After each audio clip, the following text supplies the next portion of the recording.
is the right time to stand up for freedom? Could it be when you start to feel creating children who'll inherit the pain and the debt of this nation and be slaves to the banks that cause hyperinflation, who are masters of commerce, lies, and bad legislation? Whoa, if you looked in the eyes of 1,000 young children through fences of razors, their innocence stolen as the red flag of tyranny flies in the open, is that when you finally notice? Whoa, whoa, but I'm only a stranger here. I'm a long, long way from my home, and they say I can't change all the things I find strange, for what can one man do alone?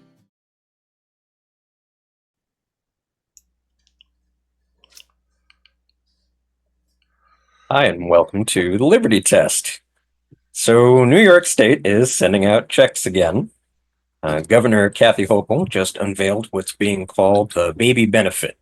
It's a one-time $1,800 cash payout to families on public assistance who have a new child.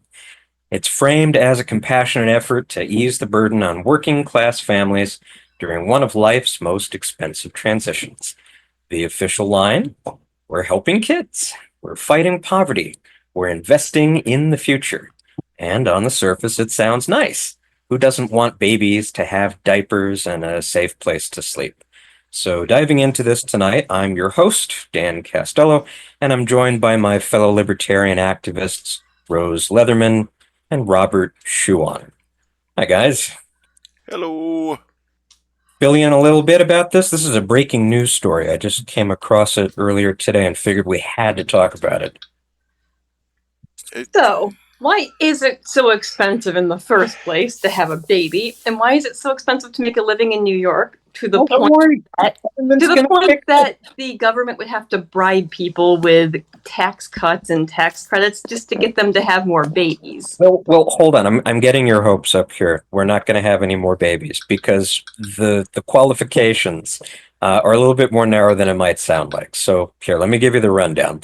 So they're calling this the BABY benefit, the birth allowance for beginning year benefit. Sounds a little forced. Well, you know how it goes. Anyway, it's part of the 2026 budget, and the initiative provides a one-time $1,800 payment to assist low-income families with the expenses associated with welcoming a new child. So in order to be eligible for the baby benefit, families must reside in New York State, be enrolled in public assistance programs already, and have a child born during the fiscal year. So the benefit, they say, is designed to offer flexible financial support, allowing families to address various needs like purchasing newborn supplies, covering medical expenses, or managing housing costs. And this is part of a larger package of additional support measures.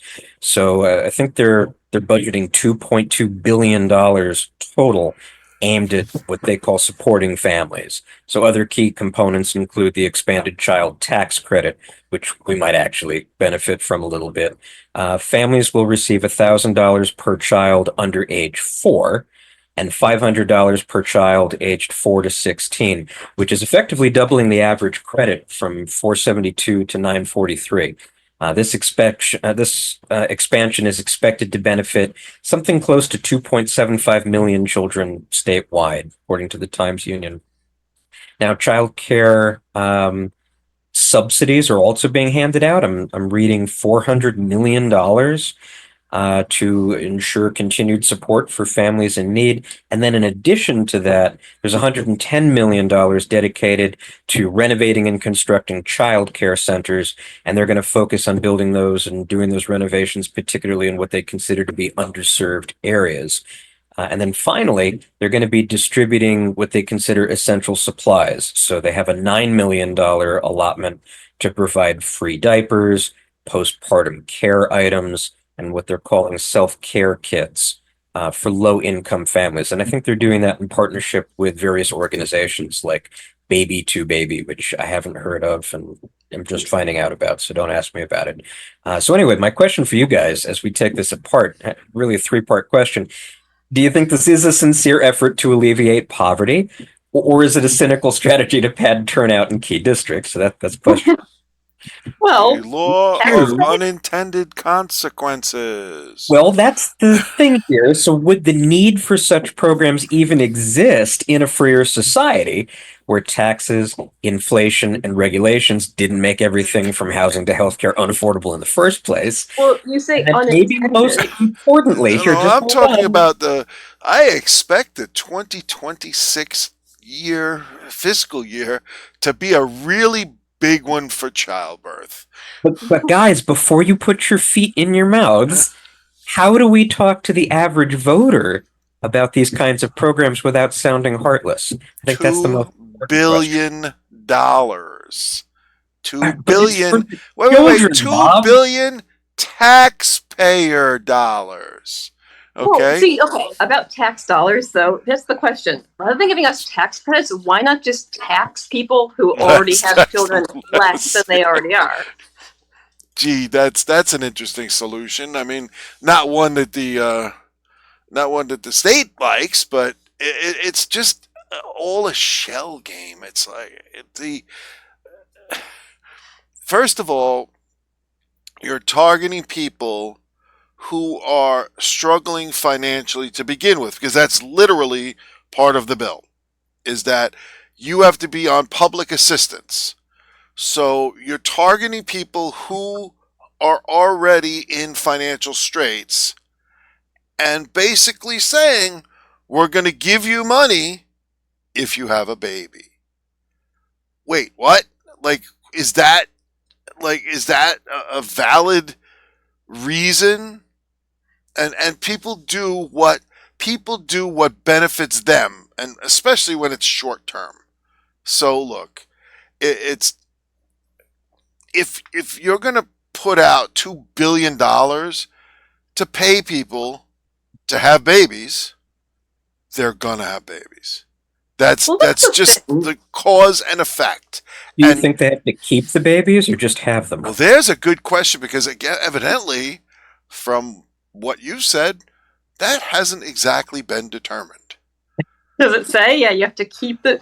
But here's the point. I'm doing a little reading right now. I'm not sure yet. It hasn't been clarified, so there's a loophole there. So now there's a loophole for people having babies, which, yeah, I mean, hey, we could become the what do you call it? The baby there. swap capital of the world. You know, there's a demand out there, but for 1,800, that's a lot. People wonder why libertarians it's a lot to go through for a tiny payout. But it's like, wonder why libertarians get so sarcastic, because as soon as you scratch the surface of any of these things, you see behind it is either complete ignorance of reality and how people operate and what they'll do, or it's cynical, like Dan suggests, possibly, hey, we're going to give this entire demographic of people on assistance money from the government, from the state government. How are those people probably going to vote? Because especially if the campaign comes along and they say, hey, we want to do this again. Vote for us. Right. So here's the thing about benefits. So, okay. I mean, in a completely free stateless society, there would likely be a form of mutual aid, which was a common thing. Most people were part of one mutual aid society or another before government programs existed, before the state basically outcompeted all and regulated the mutual aid societies out of existence and took over those programs. But let's take a look at the purpose of these programs. These are designed for people who, for one reason or another, usually through no fault of their own, are down on their luck. Maybe you suddenly got laid off from your job, or you had health problems and had to take time off of work or something unexpected, where you're supposed to, make use of these programs that you've been paying into for a time, for as long as you need them, and then you're supposed to get back off of them once you're able to. generally, if you found yourself having to use one of these programs, it's because you were in a very bad financial situation. And so expanding your family would be the absolute last thing on your mind. So to have people who are on benefits, which in theory means that they're in a very bad spot financially, then to encourage them to have more children just makes absolutely no sense. Except you have to accept unless, of course, as Rob said, like, how are these people likely to vote? Okay. Governments, once they had control of these programs, figured out that they could use them to buy votes. They could say, if you vote for me, I will expand your state benefit programs. Oh, also, by the way, that those Team Red over there, they want to take away those benefits that you've come to rely on. So vote for us. Okay, they're trying to, they're buying votes, and they're trying to create the next generation of people who are also likely to vote for them. But underneath all that, there's the fact that if you have a child, you are then forced out of the workforce for an indeterminate period of time, but definitely not less than a year. Like, you have a very limited ability. How do you take care of a child if you don't have, like I said, $1,800 is enough for, a few things, but having a child is enormously expensive. That's a week's worth of diapers, maybe. I don't know. Current diaper prices are probably 5x. My last child, my one and only child, was in 2009, so I don't even know what things cost anymore, but I'm sure it's... But it's that. Our child doesn't cost anything anymore. Medicaid, medical expenses and all of that in the hospital. There's, this is, like, it doesn't even make sense. And will the children actually benefit? Okay, or I will think this money just be sucked up by the bureaucracy? Again? No. I need to do a better job steel manning the government's position here from the state's perspective. You're going to find it hard today. All right, so here's a few talking points. The baby benefit and related programs are designed to reduce child poverty by offering direct support at a financially vulnerable time, right? So if you're just making ends meet, and then you've got a baby coming along, that could be what tips you over the cliff, right? So this $1,800, as little as it is, could be the difference between a crisis and getting through, right? Second, it provides flexibility for low-income families to meet essential needs like diapers, housing, and medical care, just in general. It's an extra income beyond what they already get. So even if they weren't going to be tipped into a crisis, that this would provide some flexibility. Maybe someone might not have to work as much. They could stay home with their new child. And then if someone continued to do whatever it is they did that kept them on welfare, but whatever made them some money, the money that they got through this program would actually stimulate economic activity, right? By increasing the purchasing power of the recipients. And then, of course, over time, that would improve long-term outcomes for children, right? It would stabilize their early life conditions, which you could argue reduces future public costs in healthcare, education, criminal justice. And then finally, isn't it just the right thing to do? I mean, it's compassionate governance, isn't it? Okay. You've really attributed a whole lot of things to that $1,800. I mean, it really seems like it's doing a lot there. Because maybe 100 years ago that would do all that stuff. If you're making $20,000 a year, okay, so call that as a number. I don't. That would be a month's income, Bob. Yeah, just under 5 weeks. Imagine if you got an extra month's income, though, okay. on your budget. How long does 5 weeks get you on a baby? How long does 5 weeks pay get you on a baby? Okay, the baby will not even be walking for 9 to 12 months. Okay, so now you're in a situation where, and it's a credit. It's not even, it's not like a cash payment, although they'll probably send checks on everything because they love to show checks because that's a psychological trick to get people to think they're actually getting something for nothing.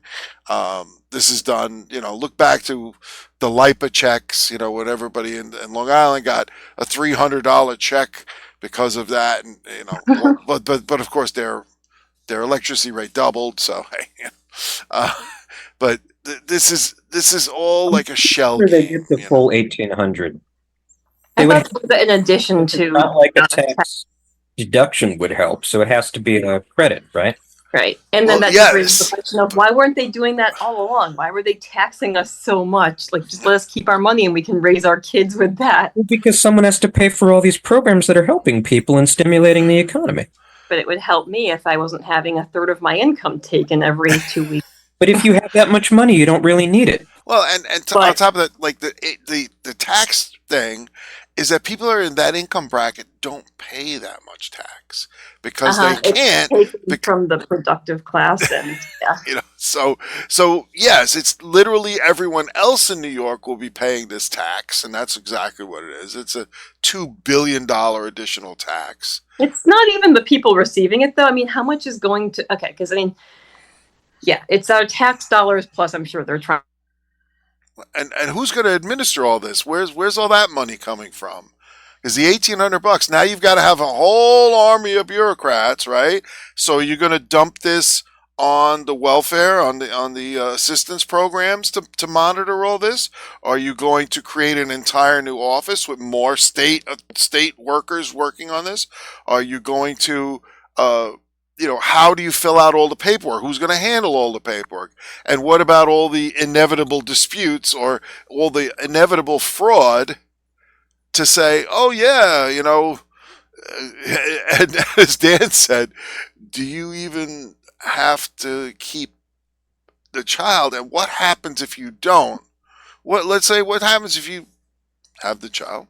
You get the payment. I mean, okay, and then you end up odds giving are the child up for claim- adoption. What happens then? I'm assuming you have to claim the child as a dependent. So yeah, that loophole probably doesn't exist, but it would be pretty funny because I mean, yeah, I don't think very many people are going to give a whole pregnancy for $1,800. Like, I mean, I'm pretty sure surrogacy pays us 6 figures, so I think most people would take that route if that's what they were trying to do.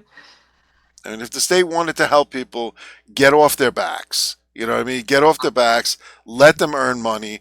Don't make hairdressers get a license that costs thousands of dollars to do the work or to be a florist.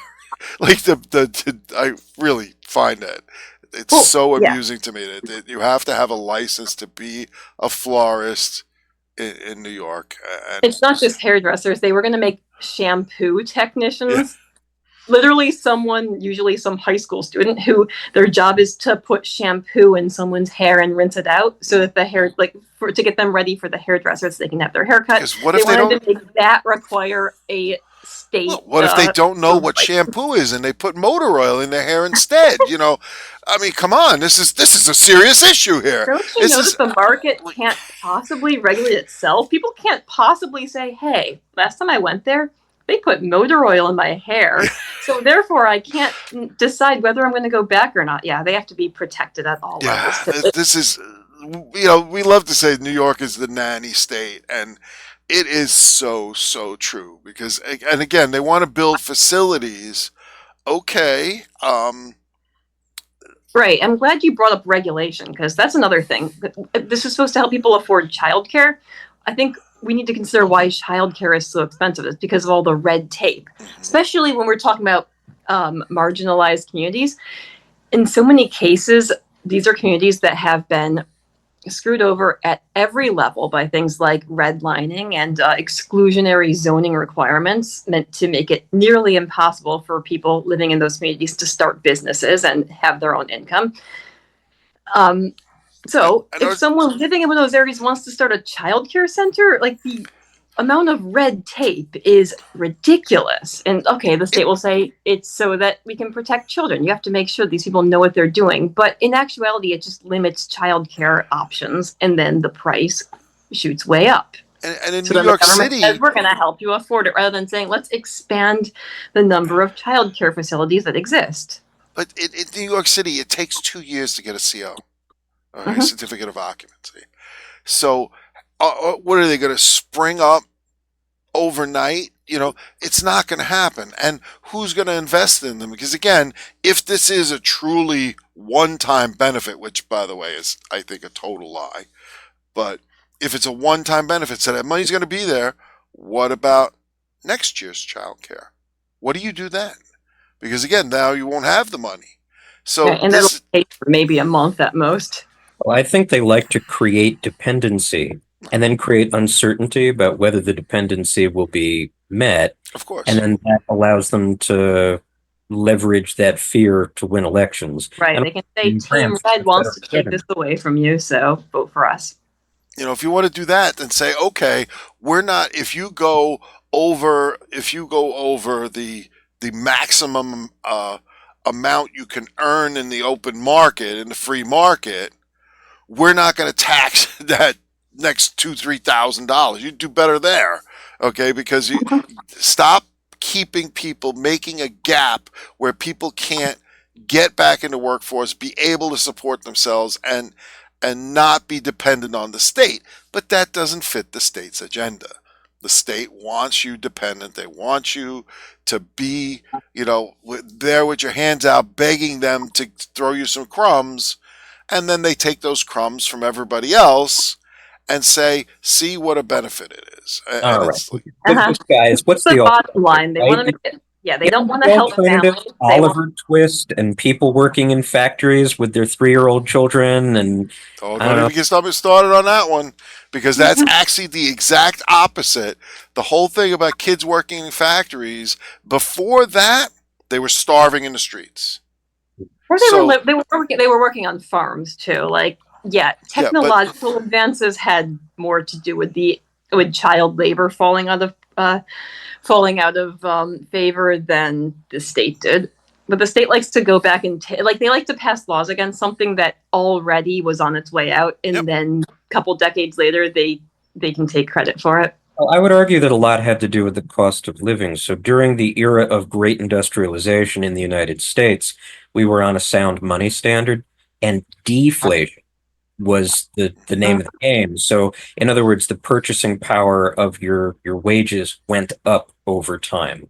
And also because there was such a need for labor, wages went higher and higher. So initially you needed to have your whole family working, but over time that actually shifted. So you could afford to keep your kids home, your wife home, and also people lived in multi-generational living arrangements initially. So childcare wasn't a problem. Everybody, grew up in a tight-knit family, for better or for worse, but they weren't being fobbed off on some pedophile running a childcare center, run by the state.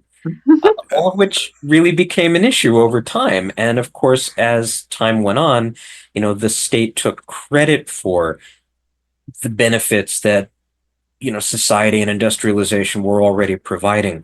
Basically, the free market fixed a lot of things first, and then the state stepped in later. It's the beginning of the middle class. It was right. They stepped in, took credit, and then they slowly over time started destroying those very things. And now they want to convince us that they are the only ones that have the solutions to it. So when we come along talking about voluntary mutual aid, community support, church programs, nonprofits, that sort of thing, most people look around and they're like, what? I don't see any of that. How is that going to help? Well, that's because the state destroys that too. That's the whole rabbit hole. Yeah, how the state basically regulated mutual aid societies out of existence. Mutual aid societies, there were some that even had their own hospitals. They had what were called lodge doctors, which would provide medical care to members. Those were regulated out of existence to benefit the insurance and hospital cartels. There have been, for example, churches that have been fined for feeding the homeless. I was literally going to bring that up. There was a guy who was letting homeless people sleep in his church, and he was fined thousands of dollars because he wasn't authorized to do that. They make it really impossible for other people to help their fellow citizens, and then they say that they're the only ones who can help because no one else is helping. Clearly, no one wants to step up. Try handing out leftover food from a restaurant in New York. What will happen? The police will be there in a split second. Yeah. Yep. It's like the police are there just to protect the state's privilege to do all the things that ought to be done so that they can be the ones to control the goodies. It sounds like that a lot. But this is also the game that the politicians play. It's the same game over and over and over. And if people would wise up, they'd realize create the problem, use a little bit of somebody else's money to pretend to solve the problem, take full credit, and use that to get reelected. It's like this is a game plan. They run it over and over and over again. This goes back all the way to was it? No, it wasn't the Hazlitt. It was You talking about the broken window fallacy? no. I'm talking about the how you can spend money. Okay, and the worst way to spend money is to spend someone else's money on somebody else. That was Milton Friedman. The old Milton Friedman. Yeah. Okay. Because if it's not your money, you don't care about it. It's not yours. You're just getting it from somewhere. And when you spend it on somebody else, you don't really care what happens to it either because it's not you. So if you ever get a chance, look up the 4 Ways to Spend Money by Milton Friedman. There's a video on it all over the place, and it shows why the state handing out money is such a bad idea. Because there's no incentive there. There's no incentive to save money because it's not their money that they're spending, it's somebody else's. And it's also not spent correctly because there's no incentive to do so. It's the opposite. There used to be spend everything that's been budgeted and then complain to the federal government that they need more. That's how the whole system works. Yep. There used to be a natural check on it somewhat in that, okay, when we were when we had hard money when it was at least backed in theory by gold and there was a finite supply, the only way to get more of it was to increase taxes on the public. That's always unpopular. So it served as something of a check on the government's ability to spend money. Once we were on a pure fiat currency system, now they don't have to increase taxes. They can just print more. Okay, we get taxed via inflation, but most people don't understand how that works. They just blame, it's the grocery store's fault for being greedy and raising prices. Like, they don't understand why the cost of living is increasing. So it makes it even easier for the state to spend money. Now it's even easier to say, we can do this, this, and this. There's plenty of money. People are just being greedy, and that's why they're trying to stop these things from being implemented. The other political team just wants to see children starve because they're heartless, and that's why they won't say yes. Because we could totally do all these things if we wanted to. Yeah, and people don't know how much it costs because they're not seeing money coming out of their own paychecks. Well, let's do some math here, okay? Because there's some easy math we can do. So there's 25 million people, right, in the state of New York. Or is that 25 million voters? I think it's just 25 million voters. Okay. So let's divide our $2 billion, right? So 2 with 9 zeros. Let me just do a little calculations here. So 1, 2, 3, 4, 5, 6. Oops. Hold on. My clicker is not clicking properly. You're going to say what that amounts to per voter? Yeah. So Let me put it this way, though. We live in an obviously imperfect system. You guys have done an excellent job explaining it. But since it is so imperfect, and since there isn't really much that any one of us can do individually, doesn't it make sense to at least try and get the corrupt government apparatus to hose money in directions that actually might benefit people?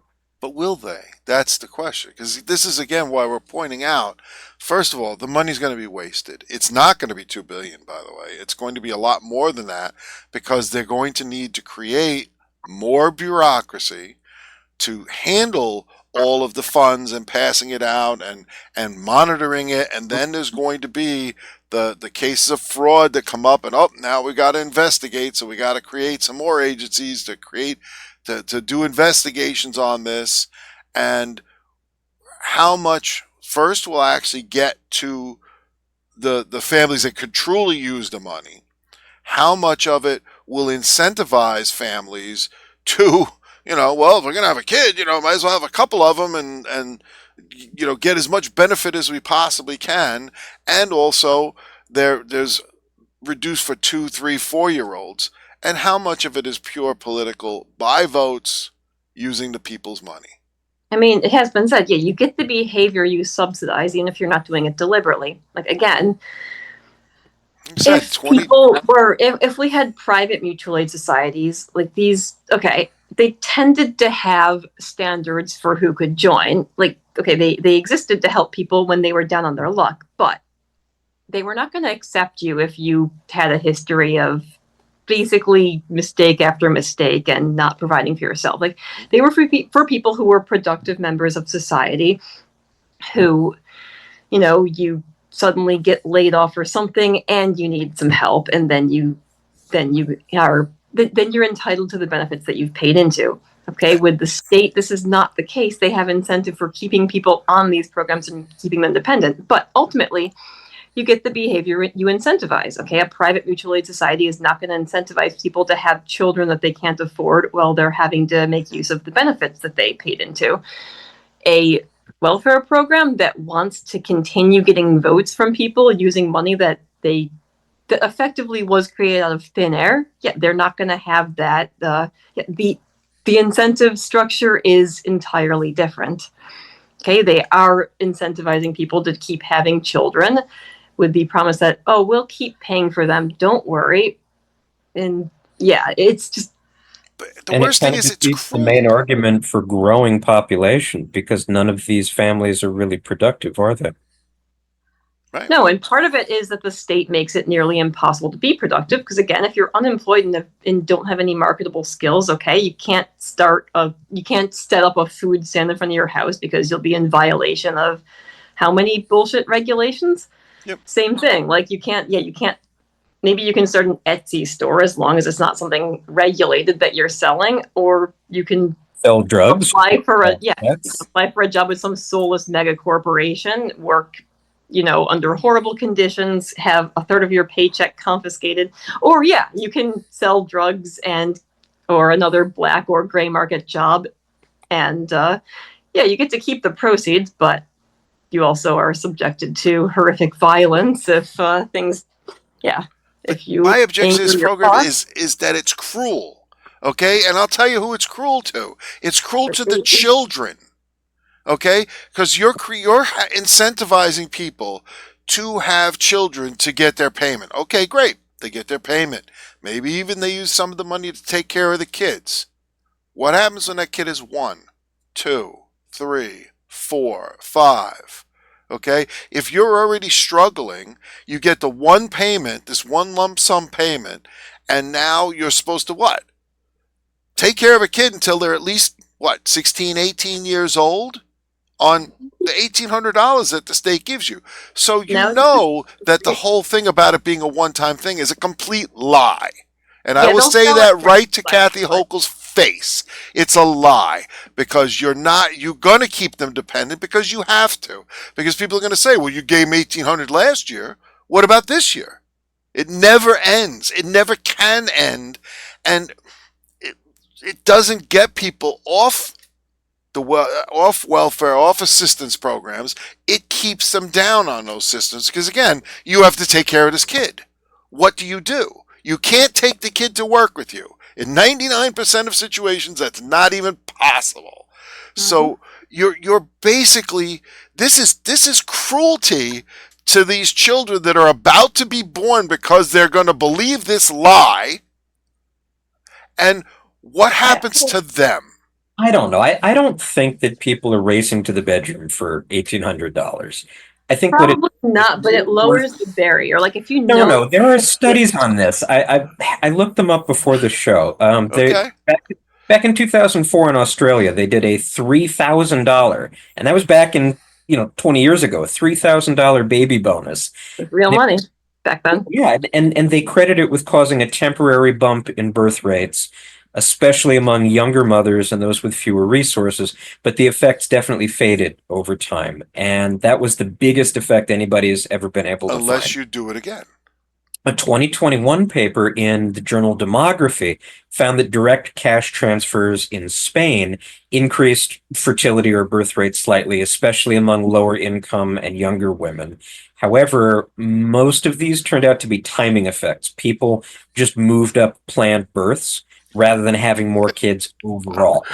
So Just think about what you just said. It's I think it's the lowering of the barriers. Like if you know that you absolutely can't afford a baby, you're probably going to take measures to prevent one. If, like, okay, the state is claiming they're going to step up and help out with these tax credits and this payment, you might be a little less careful because you won't. Yeah, the barrier like has been lowered. Like you're less afraid of having a baby that you may not have fully planned. I think the studies show that context matters. So the larger the payment relative to income, the more likely it may influence decisions. Honestly, it mostly matters with marginal births. So those who are already close to deciding are more likely to be nudged than people who aren't considering children at all. So the takeaway, I think, is that even if the baby benefit isn't directly like buying babies, it's part of a broader pattern of using the tax system to engineer behavior. So whether it's reproduction, housing, education, in politics, it's the perception of generosity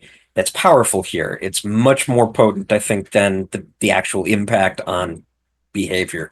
You could reasonably say that, it reinforces the view of government as the ultimate provider, a relationship where life's major decisions are quietly conditioned by state incentives. That's not liberty, though. That's dependency dressed up as compassion. and it also, makes you dependent on the state's whim. Because if the state wants something from you, they can use that payment to go after you. Oh, you didn't spend the money correctly. You know how they always attach payments to it. Look at that, look at that ill-fated, wasn't it the Cuomo incentive with the degrees? You'll get a bunch of money if you get a degree in New York, but then they put so many conditions on it that literally next to zero people would literally physically be able to meet all the conditions. The state couldn't even The manage free education, to that's sell what it weed. was.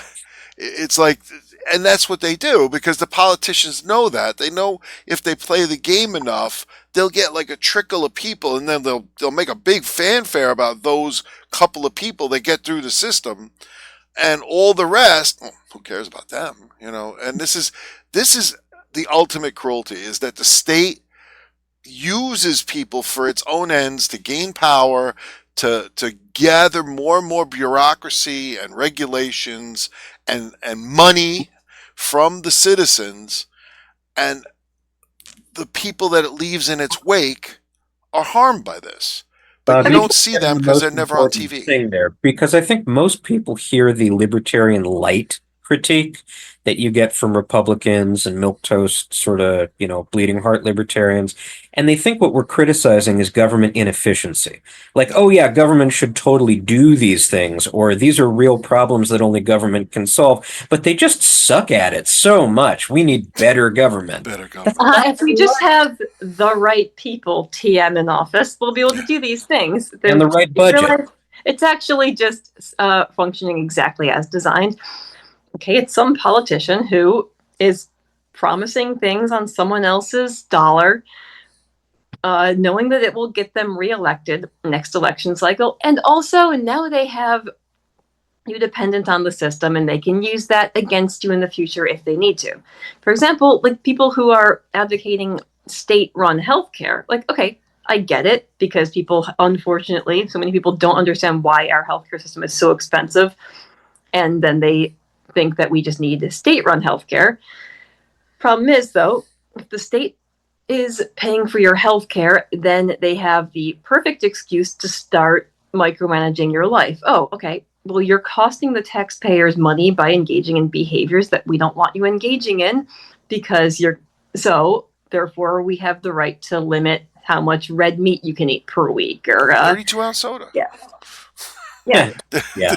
That was the biggest, and that's the part that people don't get until it actually happens to them.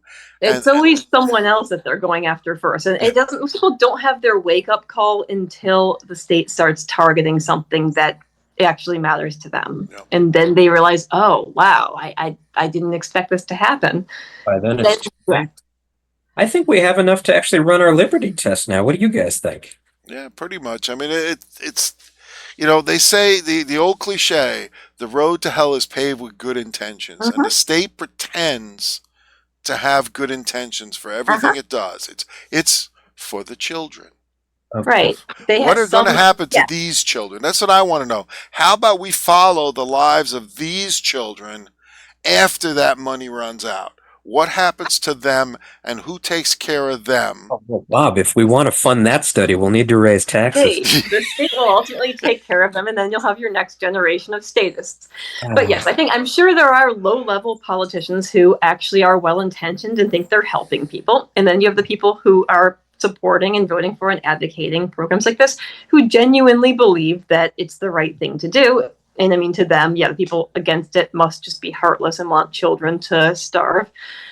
But yes. Well, how about if we gave the $2 billion back to the communities and let them manage all this? Hey, give that tax money back. Let the communities set up their own healthcare and mutual aid societies, right? And then get the state out of it, because all the state brings in its wake is bureaucracy, political games, slanted looks at everything based on your party platform or your party's goals and power projections. You know what we should do, Bob? We should bring our platform.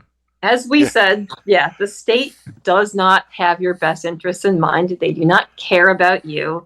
You're someone that they can extract tax dollars from use you for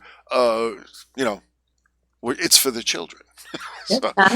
Let's show on our platform a disposable resource exactly what our critique is pointing to, because we've got some pretty hardcore principles that government often claims to be defending.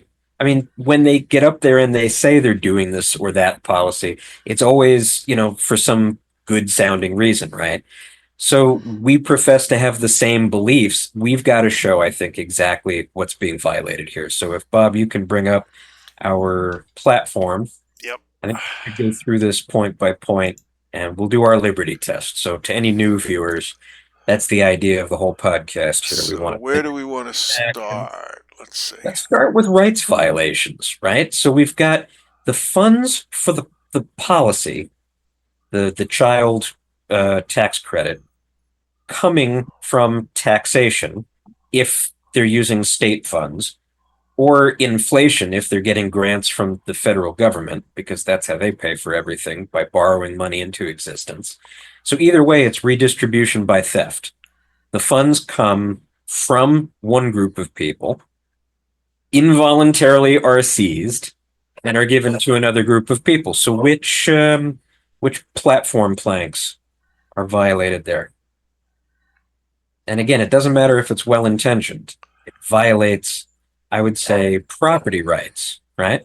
Property rights, also freedom of association. Like we should have the right to decide whether we want to financially support people based on whether we think it's the right thing to do.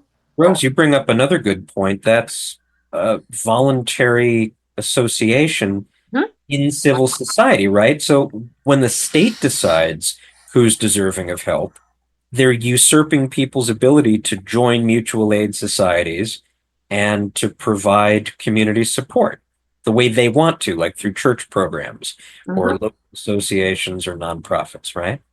It's also against even the United States Constitution, because you're basically taking and 14th Amendment. It's not an equal application of the law. It's application to particular groups that benefit you politically, and you're taking the money from people who may or may not want to spend that money in that manner.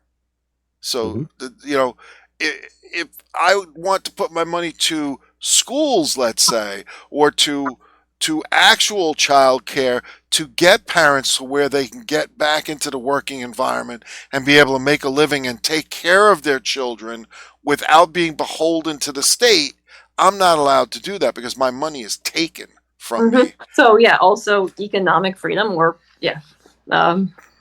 property rights, also market freedom. Yep. Like they're artificially. I think we might actually have to look at artificially influencing the market by.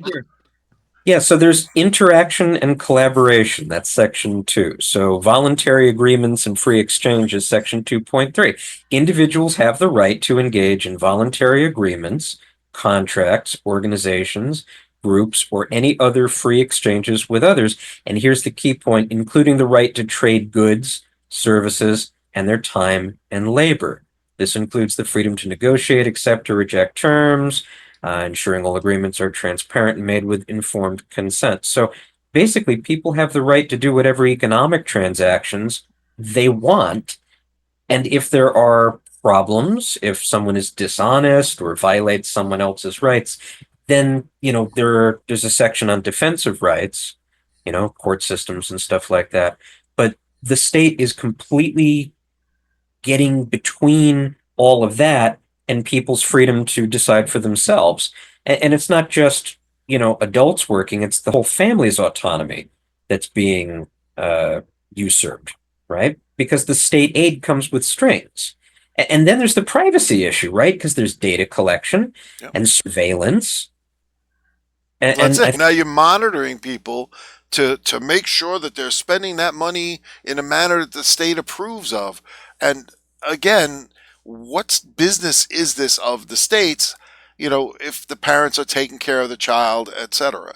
So, well, that brings up 2 points. We have personal privacy, 1.6. Individuals have the right to manage and protect their personal information, choices, and activities, including deciding the extent to which they share this information with others. And then you just brought up another one. What was it you just said? Oh, parental authority. A child's parents have the sole authority to exercise the child's rights on the child's behalf in the child's best interests. Sole authority. And the only way that can be abrogated, according to libertarian principles, is if a parent acts unquestionably against the child's interest beyond a reasonable doubt. That requires judicial proceedings and a whole other rabbit hole we don't want to get into. Another way of getting them on the state's radar, too. I mean, and then they can always alter the definition of what is against the child's interest. But yeah, that is a whole other rabbit hole that we'll have to do another episode on sometime. Right, but that gets into our rights and trust and all of that, because again, so basically the question is which parts of our platform does this not violate? Yeah, pretty much. I mean, okay, so here are the consequences then. If I had to boil it down to 3 things, it incentivizes dependency, it erodes voluntary society, which is the essence of civilization, and it increases political control. So the dependency issue, if you think about it, one-time aid can morph into recurring programs, and then over time that discourages individuals from taking responsibility for their own long-term planning, and it increases dependence on the state, which then leads into the second point, which is erosion of voluntary society, because the more needs are met through government redistribution, the less room there is for organic charity, family support, and bottom-up solutions. And then finally, all of this leads to political control, because programs like this can be expanded or contracted at the whims of political leadership and used to buy votes or curry favor or fearmonger with specific demographics. So I have to come to the conclusion that while the intention of helping new families at face value is commendable, the means, state redistribution and top-down management, violates pretty much every libertarian principle there is, but especially property rights, voluntary association, and limited government. Now, in a truly free society, families would receive more reliable and more dignified support through community networks, charitable institutions, and just a freer economic environment. So the existence of these programs reflects not compassion by government, but the damage caused by prior state interference in markets and family life. And don't forget the demographic aspects of it as well, because people that are forced to pay for things like these, they leave. Eventually, they just say, you know what, I'm not going to do this. I've had enough, and they leave. And New York has had a big problem lately for people who, are actually making enough money that they have to pay into these, and they don't, but they aren't. They aren't qualified for the. They don't. The productive members of society say they leave. Yes, I want out. The state itself is so desperate they don't care anymore. I think they are on life support. They see their entire grift slipping through their fingers, and so their time horizon is really short. I mean, just look at the baby benefit. Just the baby benefit. it's framed as compassionate policy, but the timing For 1 year. and the structure for 1 year, and of course it conveniently aligns with what? The election. The end of next year is the election. Yeah, and it disproportionately targets demographics that tend to vote who? To a particular political party. A particular one, and they're low-income urban families, many of whom already interact with public assistance systems. So one-time cash benefits like this often function as a political sugar rush, or something a little bit more. It's a temporary financial bump. It's got long-term strings attached, I guarantee you. It's designed more to secure loyalty than solve any kind of root problem. And in this light, the program can't be seen as a principled stand for child welfare. It has to be viewed as a transactional use of taxpayer money to solidify a voting bloc ahead of the next election. Mm-hmm. I think it, like you said, I'm very firm that it's actually a bad thing. It's a bad thing for families. It's a bad thing for children. Okay, and especially if it does cause a bump in baby births, it's a bad thing for all those children growing up, because now they're in a situation where either the state has to keep paying and expand the age brackets, or they're going to suffer because maybe their families might not have had children or had waited until they're in a more stable financial position before they decided to expand their family.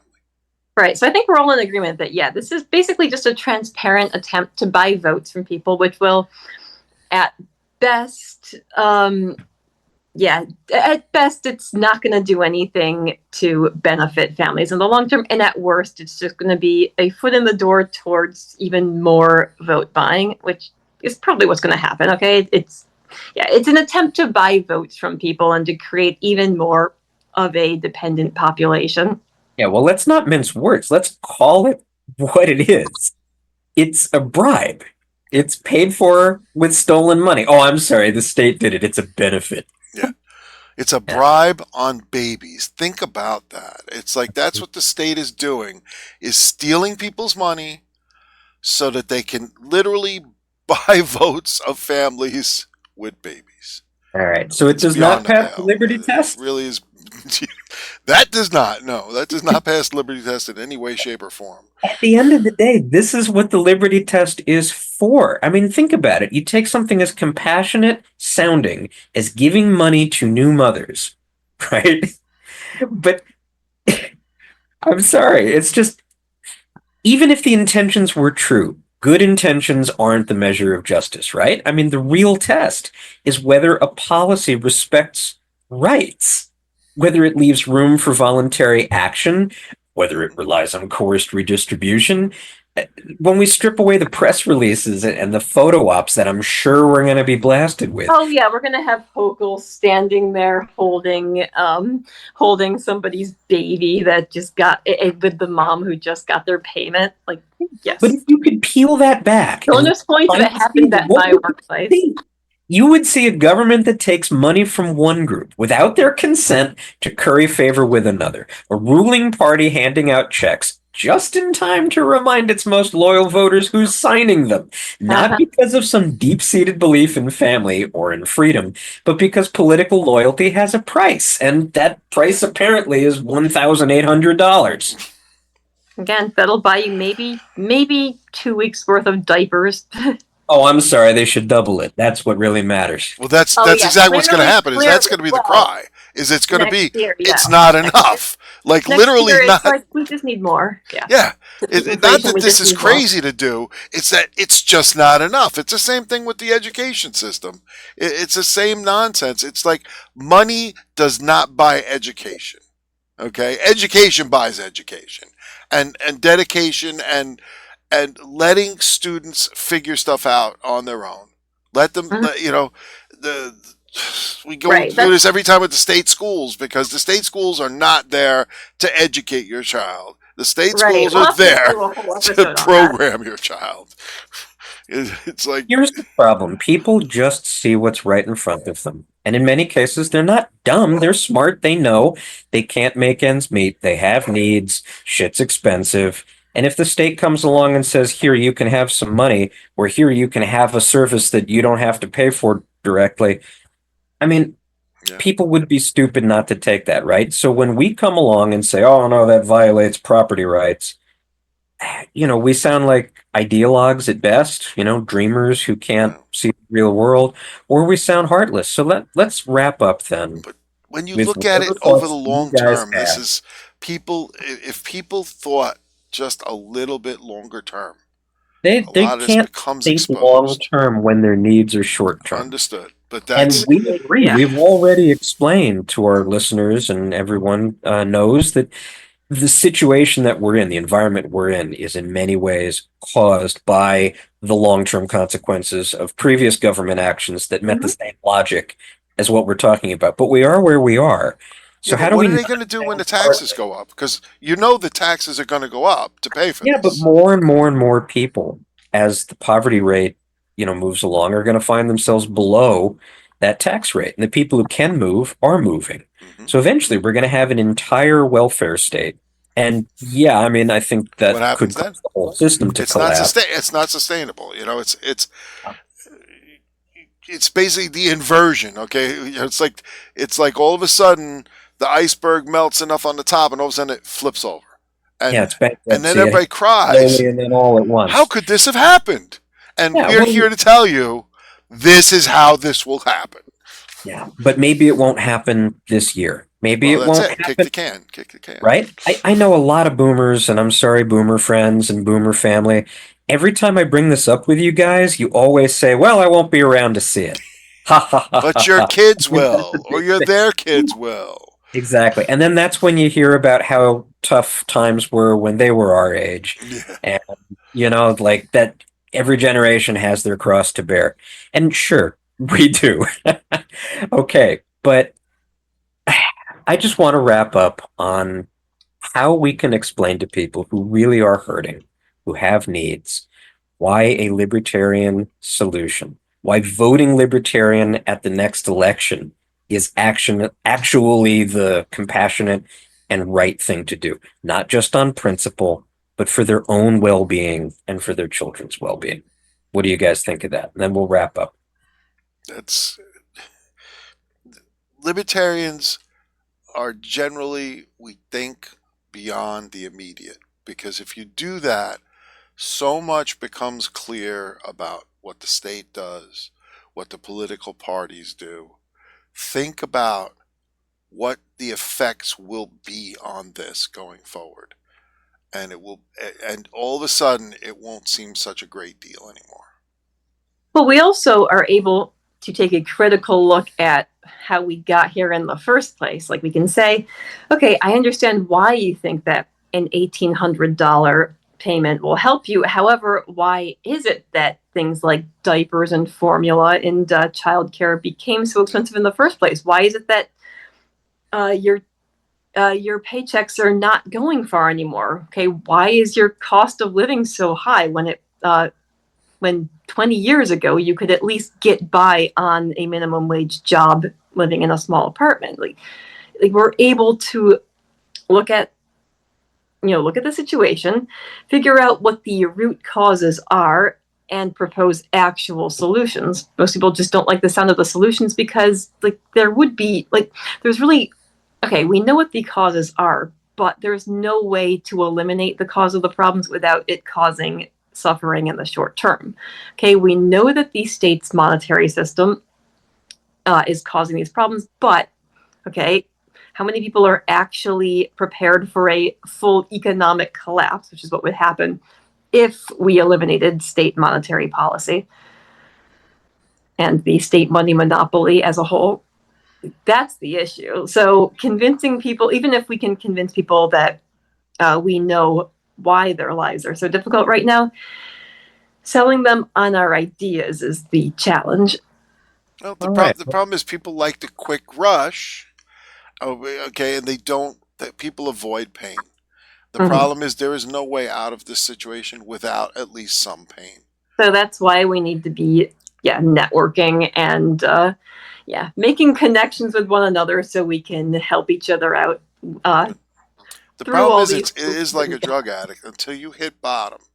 Until people hit bottom and realize that they cannot go on like this anymore, that's when things will change and people will begin to listen. But there are people, but we're out here to say we need to change things now. The sooner we put things back to liberty, the less pain there will be in the long run. Okay? The avoiding the pain now does not make it better in the future. It's going to get indescribably worse from here on. And people are starting to see that. Well, you can't survive on two people working full time in the state and trying to pay all those taxes and the bills and the constant inflation and the rising and the state demanding you do this and do that and do the other thing. Okay?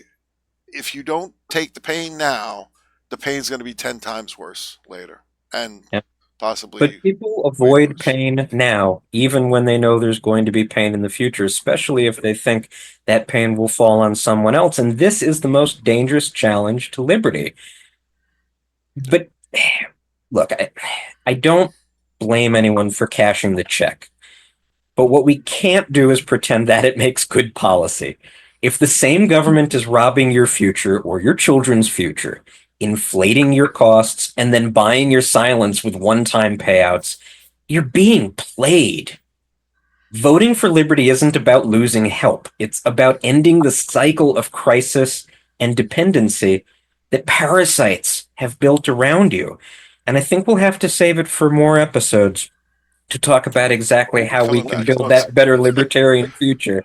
Maybe a more economics-focused one, but this seemed like a really important issue to discuss. I read the article that Hochul was announcing this just today, and I just felt like we had to discuss it. So I guess that's it for today, unless anyone has any quick closing thoughts. No, I think we've covered everything. All right. Pretty much. Well, stay free, everyone. Good night.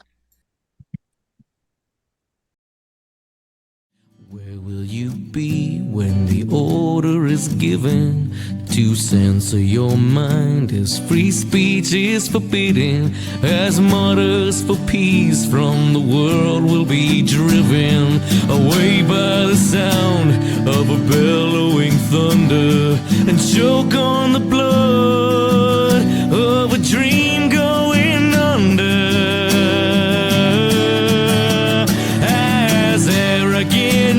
Tear up our Constitution, and from every direction we cry revolution, standing together and without permission, soldiers for truth in the war of attrition, the love of our country as our ammunition.